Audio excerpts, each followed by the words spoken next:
Nou ja, dit is vanmôre die 3de April. Ons het 'n goeie nagrus gehad hier in Boenda. En ons gaan vir ontbyt.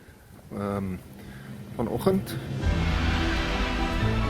ons ietsie te eet te kry.